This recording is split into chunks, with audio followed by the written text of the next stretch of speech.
je ne vois personne, les gens sont méchants, comme si lui était parfait. Al-Kamalu lillah. Peut-être c'est toi qui es mauvais, peut-être c'est toi qui manques de sociabilité, peut-être que...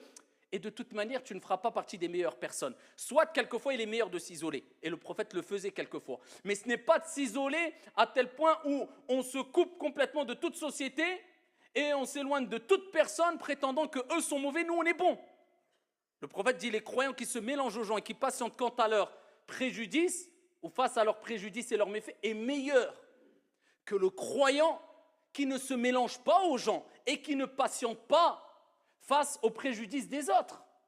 Et Allah tabaraka wa ta'ala, notre Seigneur, il nous rappelle que ceux qui patientent, ceux qui endurent, quand ils sont particulièrement en colère et qui refoulent leur colère, eh bien, ont atteint le degré le plus haut en islam, al-ihsan.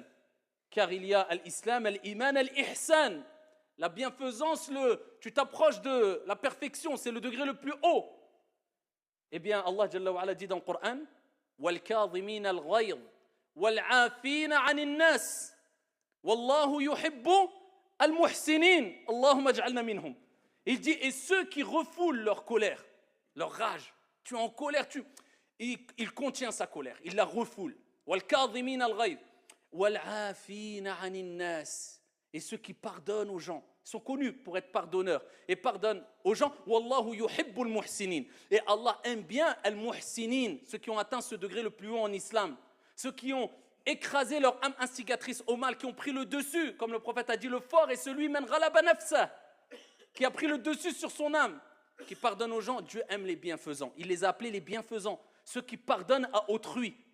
Et parmi les choses à retenir aussi pour éviter de répondre au mal par le bien, pour éviter de répondre au mal par le mal, pardon, eh bien, il est important d'éviter de rentrer dans des sujets, dans des domaines, dans des polémiques qui te pousseront à être en colère et peut-être tu vas ne pas réussir à contenir ta colère et rater l'épreuve.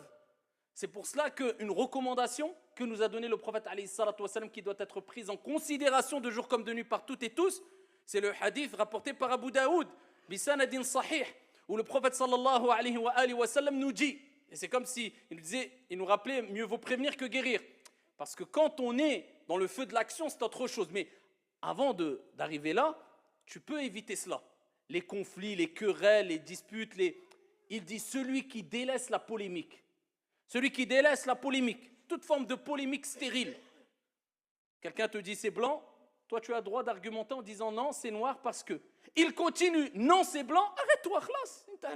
Je vais quoi